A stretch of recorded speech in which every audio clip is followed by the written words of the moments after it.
Welcome to Hot Springs Village Inside Out, a weekly podcast where Hot Springs Village, Arkansas is the star. Join me, Randy Cantrell, and my co-host Dennis Simpson as we discuss the history, facts, people, places, events, lots more surrounding Hot Springs Village, Arkansas. Visit the website at hotspringsvillageinside.out.com.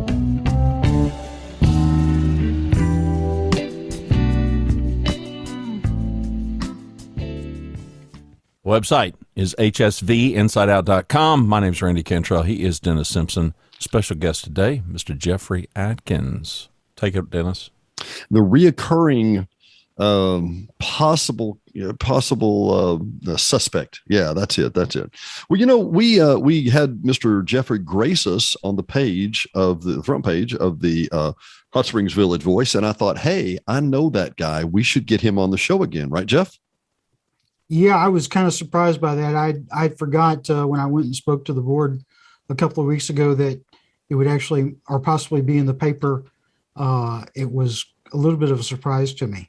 Who was the guy you noted later that the guy that wrote the article? I thought he did a really good job. Who very, very even and well balanced. Who was that? Yeah, Louis Delavan. Yeah. I first met Louis in 2007 when I ran for the board. Oh, well, shout out to him. I was watching live, me and about, 41 other people. I was watching on YouTube. And Randy, what was your impression? Seriously. Yeah, I'll let Jeffrey break the ice on this. You know, I probably we'll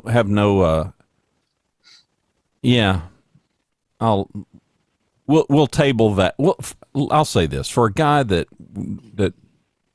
does some work in city government, I've got so many questions, but we don't have time to go into all of them, but that might be a future show. I hear all the buzz and all the hubbub of lack of transparency and so many executive sessions and this and that and the other, and it's just completely foreign to it's completely foreign to the city government folks that I serve.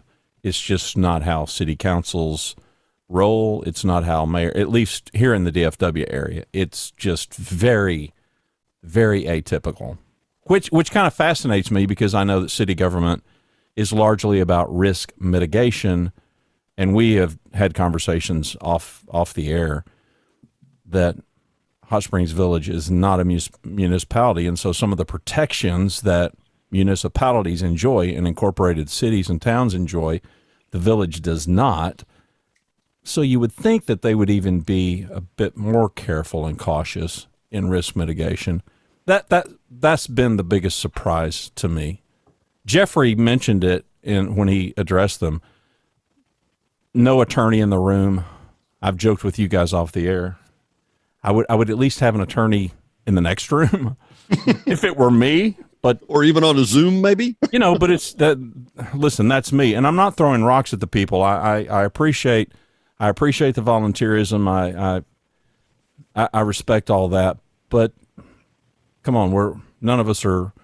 We need accountability, and certainly in governance of any kind, we need accountability. And I think that largely is, the topic that's on Jeffrey's mind, and it's why he went down there and talked to them. And I want to get the disclaimer out of the way, just so we make sure we do not have an axe to grind. We are not trying to be pro or positive or nasty or whatever. We're trying to give unbiased, balanced information. We are not a legal opinion. We do not have a legal opinion, and we're not going to try and, woo you over. We're not looking for disciples today. We are not looking for followers in that way. That said, there's a lot of really good questions that, we just, like I said, we'd mentioned this before in just kind of a pre-show discussion. We just couldn't come up with the answers. It baffled us, and it still does. So let me fall on the sword a little bit and wear a bit of the black hat here on behalf of the group, in that my curiosity and my questions and provoking. Jeffrey and I have spent hours talking about minutia, largely fueled by me just probing and asking question after question after question. And so some of this is an outgrowth of those questions that I have asked. I'm not taking credit here, but I'm happy to take some blame. Well, and no, it's just here's the deal.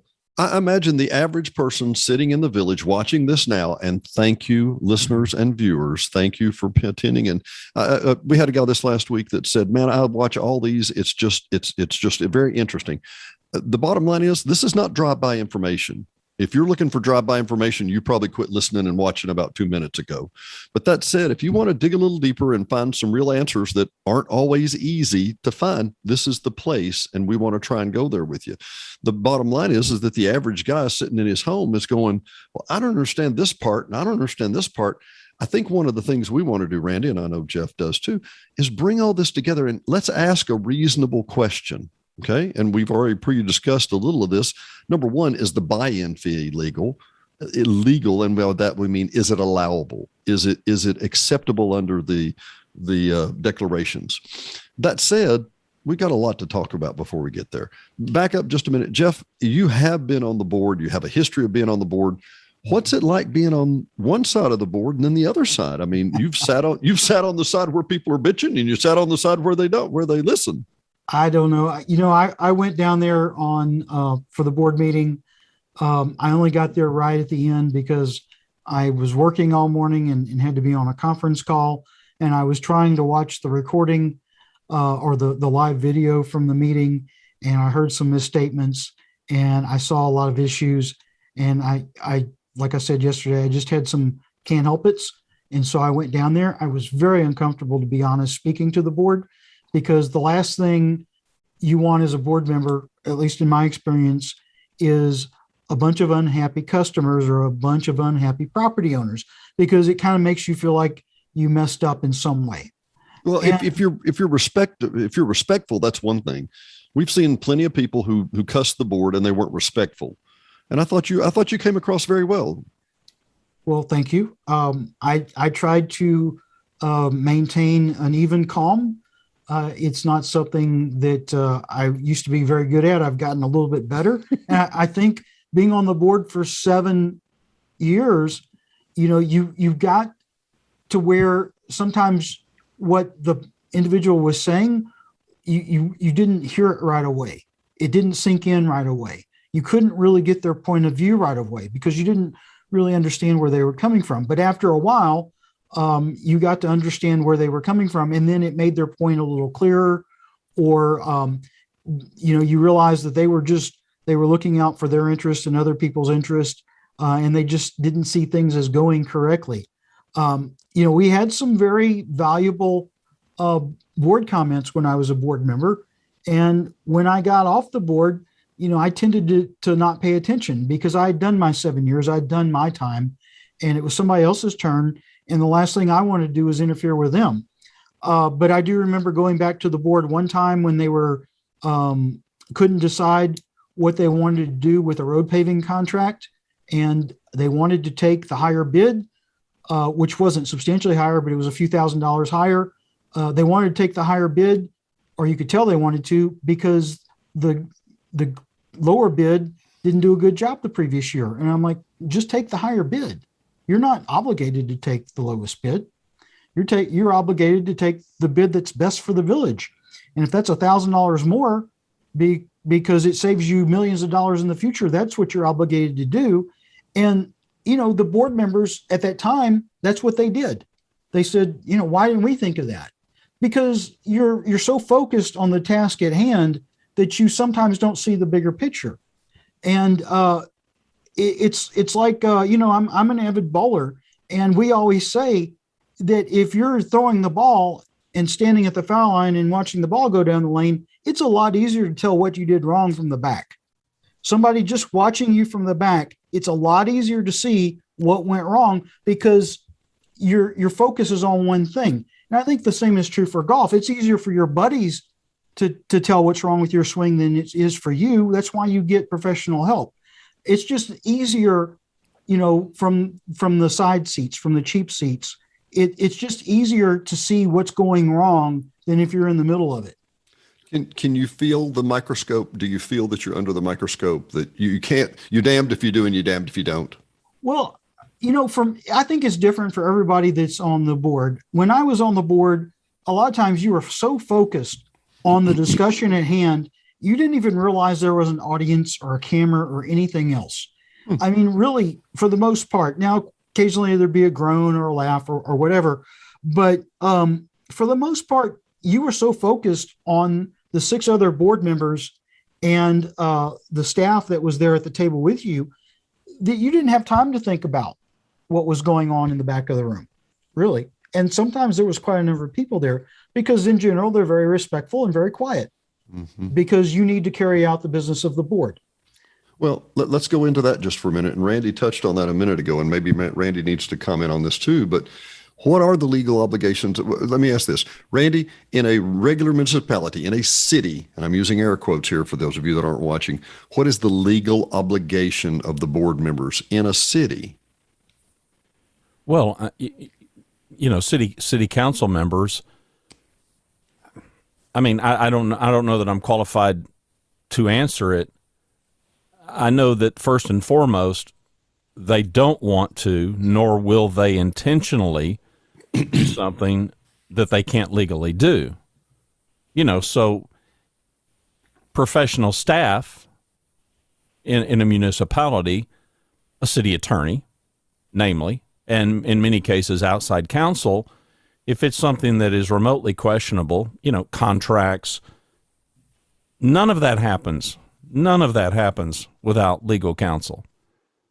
Because again, the objective is we've got to mitigate the risk. We've got to mitigate any risk, any possible liability to our community.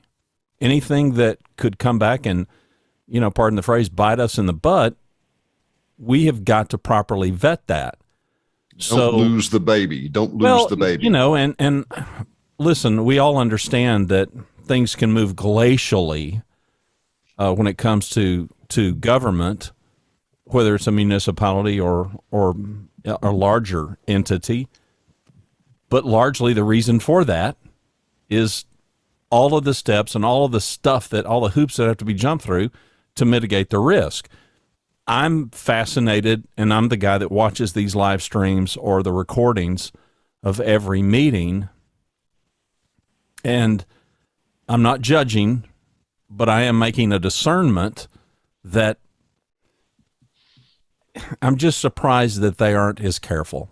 I'm really, really, really surprised that they just aren't as careful as I have learned, as Jeff has taught me about declarations and the way a POA operates. Because listen, I had to come out of the starting blocks from a standstill. I didn't. There's everything about it that I didn't understand. I understand HOAs, but HOAs have got power in a subdivision, but it's not I'm used to living in a city and they've got taxable, they've got taxing authority, and they've got county and federal and state revenues that they can access. And in addition, they've got all these protections. They've got all these layers of protection that a POA doesn't have. I'm just trying to understand it. I'm freely admitting today in front of everybody, I don't fully understand it. I tip my hat to those who serve, full well knowing I don't have all the answers. I just got questions, but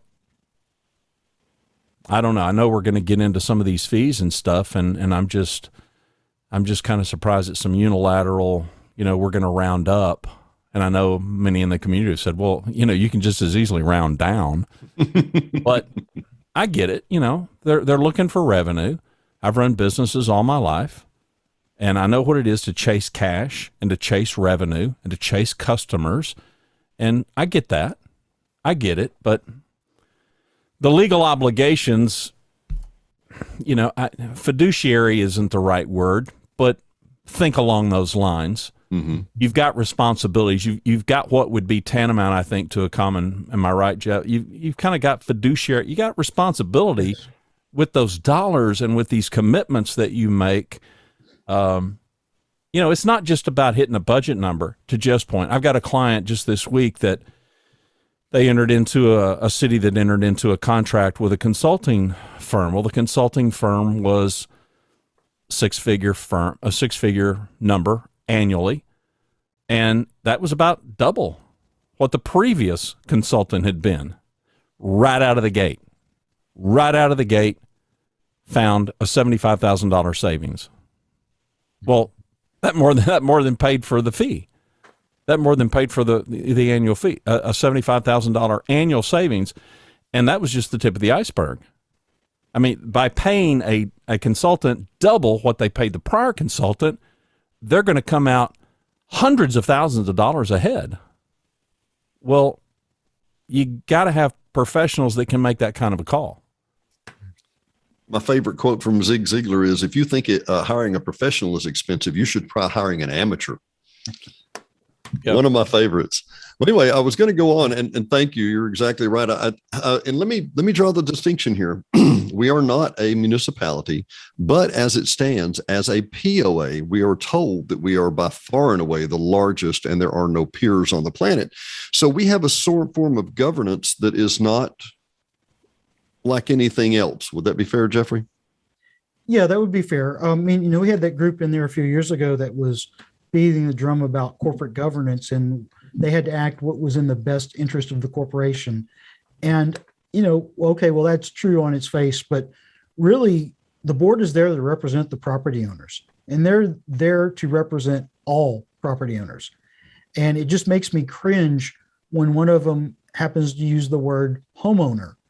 As a lot owner, it just makes me cringe, because that's not who they're there to think. Or they'll say our residents. No, you're not there to support the residents or to represent the residents. You're there to represent all property owners. And if they don't, then they are in violation of their duty and of their oath.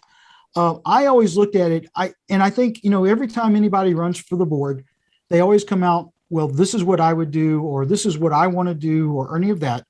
But really what they're there to do is represent the property owners, period.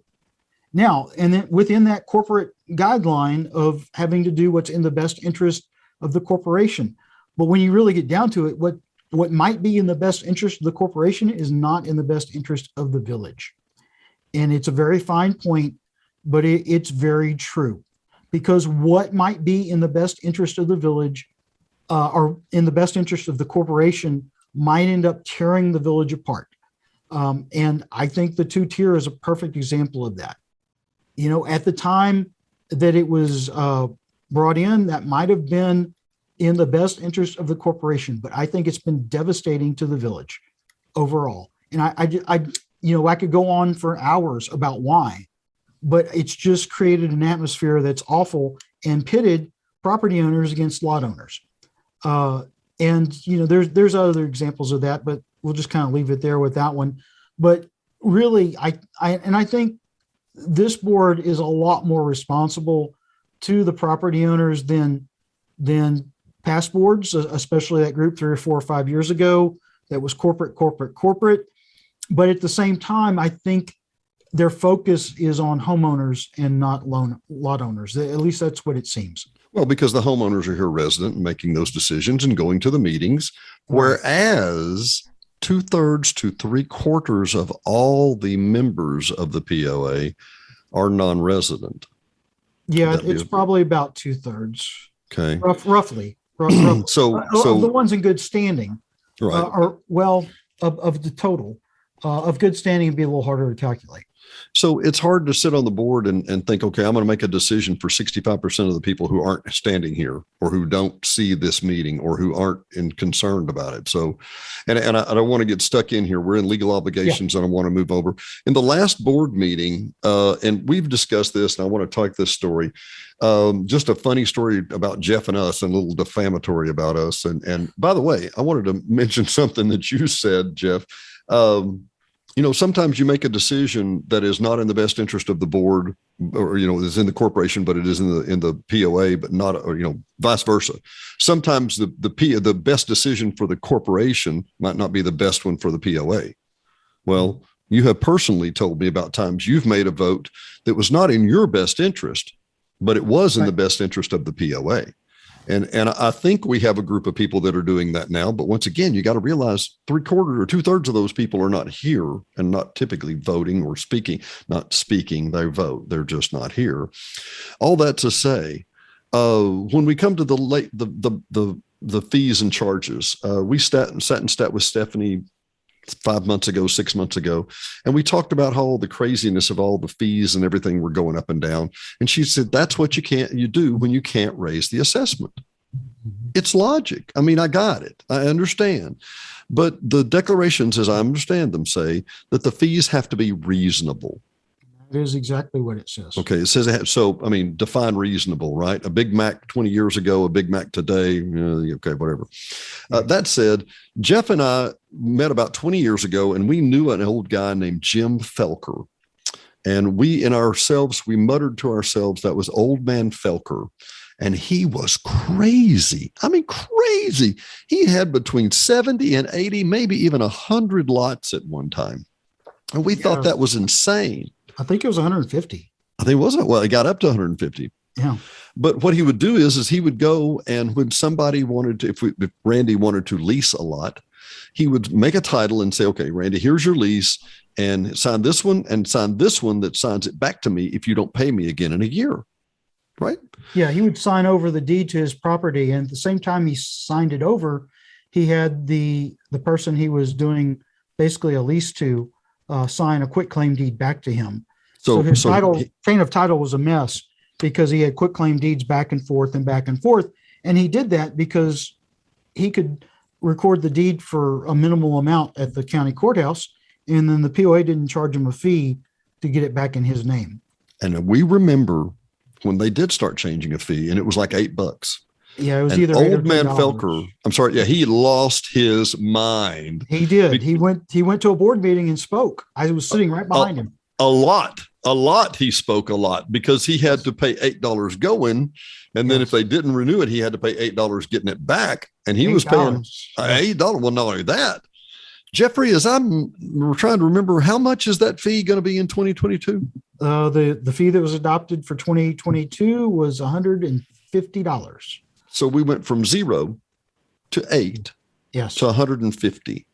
Well, not all in one step. No, but the cost of things haven't changed. Well, labor. The cost of everything's gone up, but relative to that fee, no, the cost of that fee is probably way less than $20 would be my guess. One would think, but is that reasonable? Well, the POA has to go into their computer system and they have to clear out any balance that the old owner has, and they have to establish potentially a new person in their system and do some other things, and they do a little mailing. We just actually got one, Dennis, yesterday for the last piece of property that we bought. So they have to mail a letter. So it's not a zero cost thing, but I suspect it doesn't really take that much time or use of their computer system, Yeah. And does reasonable mean anything unless it's been legally tested or challenged? Well, that's probably not. I mean, they think it's reasonable because you have no other options. Maybe I think a lot of property owners would disagree with that. Can you go to the POA down the street? No. You can't go down to, you can't go to the competing POA. Well, I guess you could, but then you'd have to be in Bella Vista. Yes, you would, wouldn't you? Or in Holiday Island or Diamond Head. Yeah. And you want to be here, right? You want to be in Hot Springs Village. You don't, or otherwise you'd be there already. Exactly. You want to be with these charming people, right? Yes, Hello, yes. right? Yeah, exactly. Also, we mentioned that you mentioned in the article that there was a commercial service fee lawsuit. And at that same time, there was also a $15,000 tie into or end of the road fee. What were those two things? Okay. Those are completely unrelated. Yeah, but those were in like 2007, 2008. Well, when I made my comments at the board meeting, I thought it was early 2000s because I thought that lawsuit was in place when I came on the board in 2007. And when I went back and looked at it, it was more towards the end of my term. So I think it was around 2010, 11, 12, somewhere in there the first time. So I think that. And let me just interrupt just for a sec. My point here being about these two fees is that this adding a big fee thing, we've talked about this before. We've been down this road before. If you weren't here 10 years ago. And what was the commercial service fee? Well, the commercial service fee was a fee that the board imposed on commercial property owners within the village. And I don't think it was extremely high. It was kind of like getting an additional charge on your utility bill more than anything else. And The POA tried to justify it with additional patrols with police, or, just additional headaches or additional traffic, whatever they used to justify it. And looking back at the court documents recently, I'm not a lawyer, but it appears to me what the plaintiff argued and what the court agreed was that it was a fee without a service, and it was a fee without an amenity, and therefore it wasn't really a fee, it was an assessment.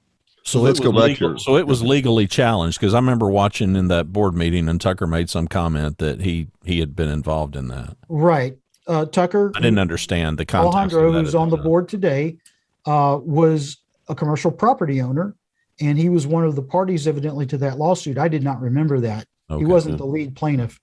The lead plaintiff was somebody else, or maybe it was his company. I didn't recognize the name, but regardless, he said he was involved in that lawsuit, and the POA lost because it was a fee that the court determined was an assessment, and that assessment had not been voted on by the property owners, and therefore it was not valid.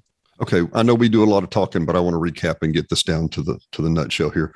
Sure. It wasn't a service or a what? An amenity usage fee. Okay. So like if you go play golf, you get something for your fee. You get to go play golf. Okay. And it wasn't what was service, like they're picking up my trash? It wasn't a service fee like picking up your trash or getting a photo ID card for you made or any other kind of thing.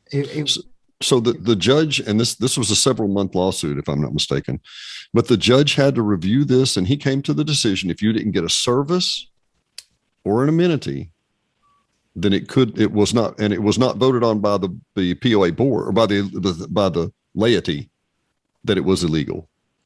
Well, that's my interpretation of what I read. Well, that's effectively what happened, is what I'm getting at. Well, it was thrown out. It was thrown out as an assessment. I'm very sure of that. As a special assessment that was not voted on by the membership. And so your other example, Dennis, that you gave was the $15,000 road fee. Now, what that was is the board in 2012 for the 2013 budget, and I'm pretty sure of these dates because I got back on the board in 2013 and I was really paying attention at this point. And we had Scott Randall, who's the general manager at the time, and I was really paying attention to him. You think? You think? Yes. And so the POA implemented this fee in the budget, and then at some point they had second thoughts. And so at the January board meeting, the board voted to rescind that fee, and it's never been re-implemented. And what was the fee? What was the structure of the fee? $15,000 to? Well, it was up. I think there were two different ones, and the high one was $1,500. It had to do is if you built a house on an unserviced road, that you had to pay the POA to get the road paved, but that is guaranteed under the declaration that Cooper was originally responsible for that, and the POA took over that responsibility. So all the utility installation was already POA responsibility. The road was Cooper's that was assumed by the POA, and so it was guaranteed. You were guaranteed to have utilities and road by the declaration. And I think what the POA determined, and along with the board and the lawyer, at some point between the time the budget was adopted in January, is that we're going to just get chewed up when there's going to be a lawsuit. We're going to get chewed up, and so we're going to rescind the fee. So what the POA was doing between January 1st and January 15th, or whenever the board meeting was, is telling anybody that came in that this affected to wait to file your permit. And, as soon as the board rescinds this fee, then you can file your permit. And because we don't want to charge you the fee and we don't want to get sued. Why wouldn't they get legal advice before they implemented the fee, as opposed to we'll implement it. Oh, oops. Can't do it. This is the part that really fascinates me. You would have to go back and ask some of the individuals that were on the board. I know why Scott Randall would do it. I have a pretty good take on why he would do it. But it really was baffling to me because of some of the board members that were in place then. I really respected. And, it wasn't like nobody complained, right? We had John Malt, who was a builder here at the time. He's since deceased. And he went and complained at a board meeting, I'm pretty sure. And I stood up I think at a board meeting and said, you can't do this. And why the board voted it in without discussion, I have no idea. But, here we are basically 9 years later, and we're having the exact same situation. That is a fantastic tie-in, Mr. Jeff, because I was about to ask, we've danced around the whole idea. Okay, we're going to have a buy-in fee. We may have a buy-in fee. We'll think about our buy-in fee. Okay, we're going to have a buy-in fee. During your discussion, when you said, is there a buy-in fee? Other members of the board, if I'm not mistaken, said, that's always been on the table. That's always been what we're going to discuss. Yeah. And that wasn't an answer to the question. It's just, well, we've always talked about it. We've always done it that way. Okay, well, here's the show. Is the buy-in fee legal? In my opinion, listening. No.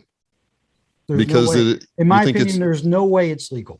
It's going to be an unvoted on. It's going to be, I suspect that at some point, a court will find that it is a special assessment and it is not legal because special assessments have to be voted on by the property owners. Just think of it this way. Could the POA charge you $1,500 for anything else? Well, let me be frank now. Okay. The POA could charge me $1,500, not just spontaneously for nothing, no service or anything else. Right. But to be very frank, these people that are buying in are not yet POA members, or are they? Well, when they pay the fee, they are. What if they don't pay the fee? Well, then they might get foreclosed on, or no telling what the POA would do. That would. But you get my point. I mean, anyway. There's a million questions. You pretty much become a new member at concurrently with signing your name on the deed. Actually, you don't even sign the deed, right? Because the deed's coming to you. Right. So at the point that you accept the deed and you become the property owner, you're paying the fee. So you're a property owner paying the fee. It's not like they're charging. I mean, otherwise, let's just send $1,500 bills to whoever. What is that person that's signing and getting that $1,500 fee, that $1,500 assessment? What are they getting that nobody else is getting? Well, they're getting the village, right? I've already got the village, and right, and they would have gotten that on December 31st without the fee. And I've always stated, because this is not the first time a buy-in fee has come up. It was a question that was asked at the 2007 board member forum.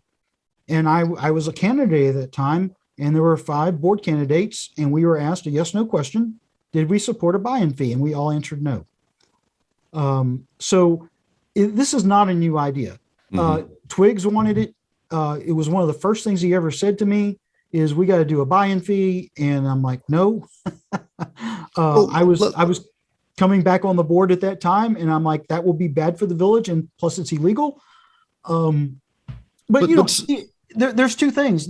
Is it good for the village, and is it legal?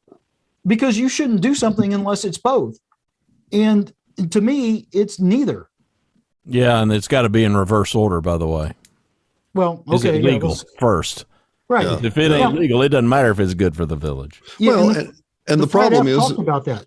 Well, and the problem is do we do something that we think is illegal? Because maybe it'll just go by and nobody will complain, and there won't be a lawsuit, and there won't whatever. Because this goes back to that. This goes back to that legal counsel. Who did you talk to about this? Is this a good idea? I mean, really? Right. And that's what I asked the board to do, is I asked them to take this back to their legal counsel and show them, make sure the legal counsel was aware of the commercial fee lawsuit. Because if they read through that commercial fee lawsuit and what both parties said, and then compared it to this fee, I think they would maybe have a different opinion, even if they had said it was okay before. I think maybe they just didn't dig deep enough. I think you're right. And I think now, and Randy, I want to tie this in because Jeff and I've told this story. I bet Jeff and I have told this story 50 times. When I was a little kid, I remember going to church, and on Wednesday nights, we would have our business meeting once a quarter or something like that. And I'm just a kid. I mean, I'm like 12, 15, something like that.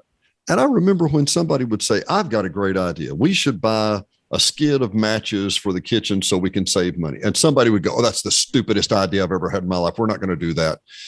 And then there would be another generation of people and another generation of people and another generation of people. About 5 years later, somebody would go, I got a great idea. Let's buy a skid of matches. And somebody else would go, that's a genius idea. Why did we ever think of that? I tell you what, I bet nobody else has ever thought of that before. And I don't use the church analogy I'm not kicking churches in the teeth at all. My point is any nonprofit organization that has a rollover of people and abilities and memories, it gets limited. It gets, cut down to the chase, as it were. So anyway, I say all that to say that we're going to have to stay tuned to see if this is going to be a lawsuit. Well, one of the first things that I did, Jeff, is I'm on record. I've got high interest in being inside the village one day. Right now, I just do that 5 or 6 times a year through short-term rental. But as a prospective owner, someday, I mean, I'm looking with great interest and I'm very curious. Okay, well, so what are the rules and regulations? What are the details of this $1,500? How does this work? And I haven't found any details anywhere. So how does that work?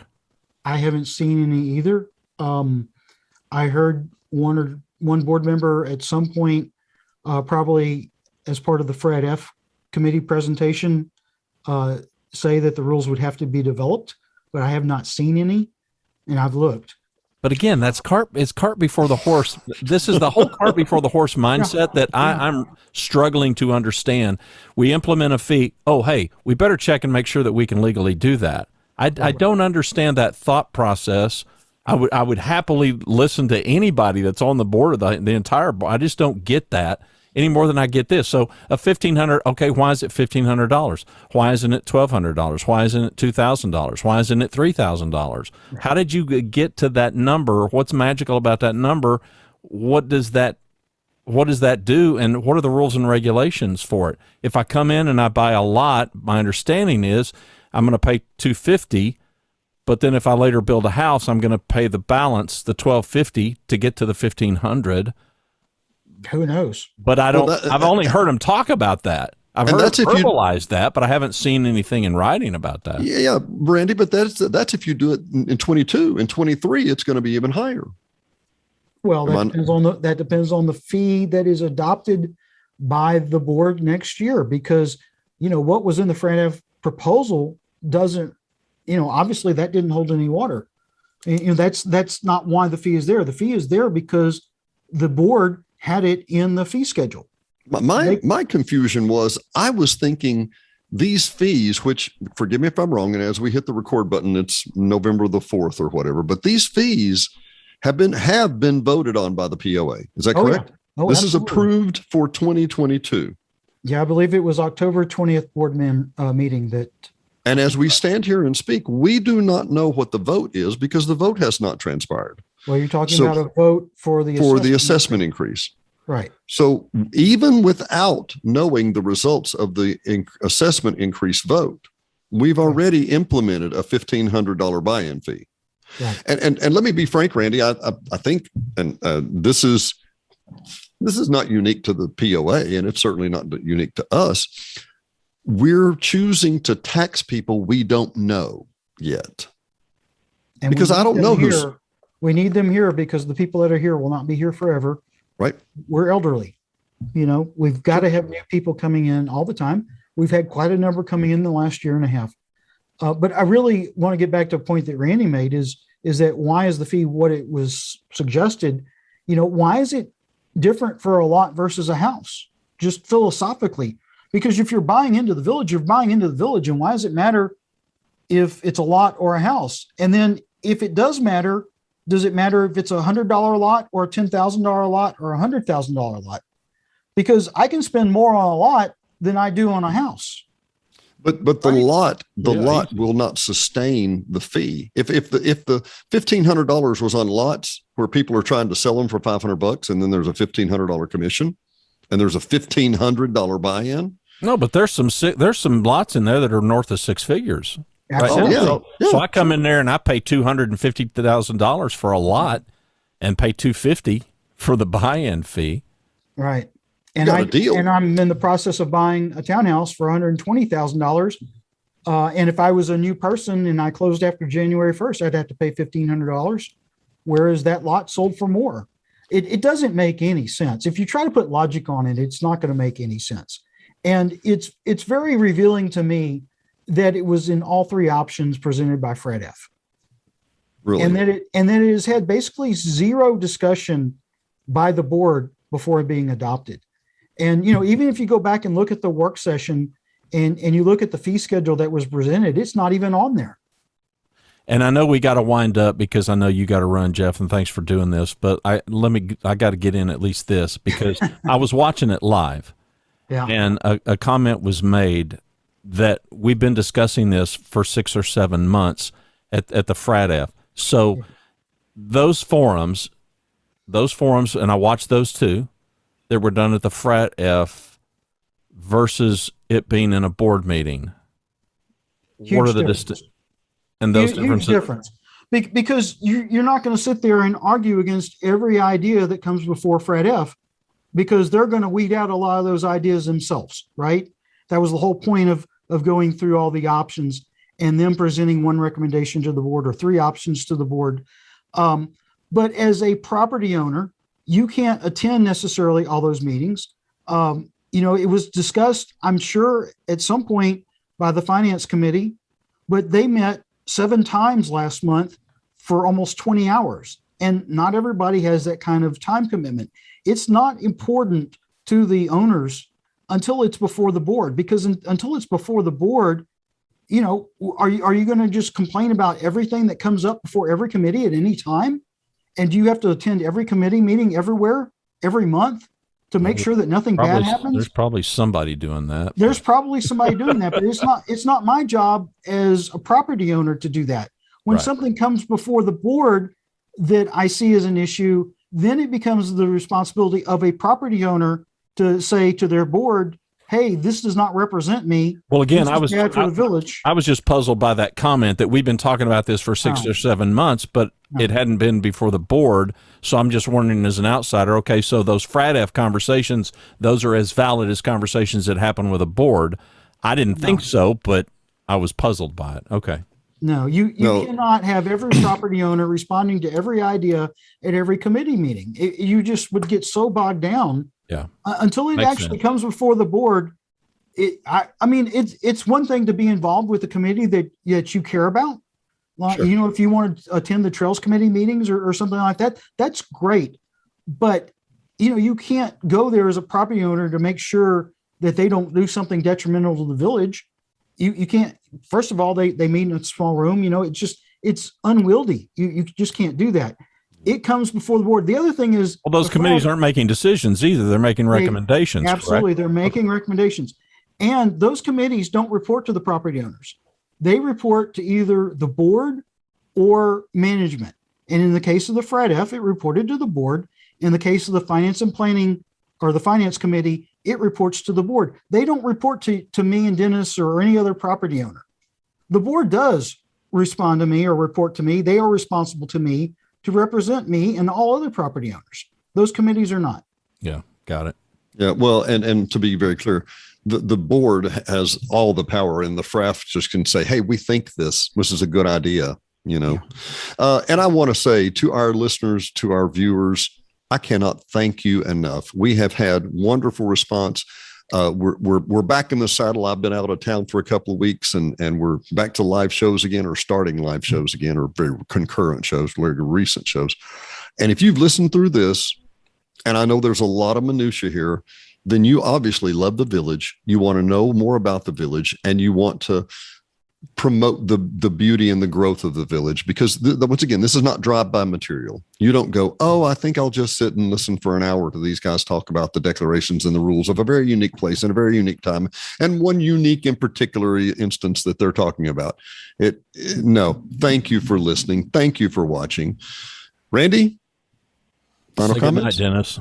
Good night, Dennis, and thank you, Jeff. We appreciate your help. Been a pleasure. For Hot Springs Village Inside Out, I'm Dennis Simpson. Thanks for listening to another episode of Hot Springs Village Inside Out, a podcast where Hot Springs Village, Arkansas is the star. Please subscribe to the podcast. You can do that by visiting our website, hsvinsideout.com, and tell a friend.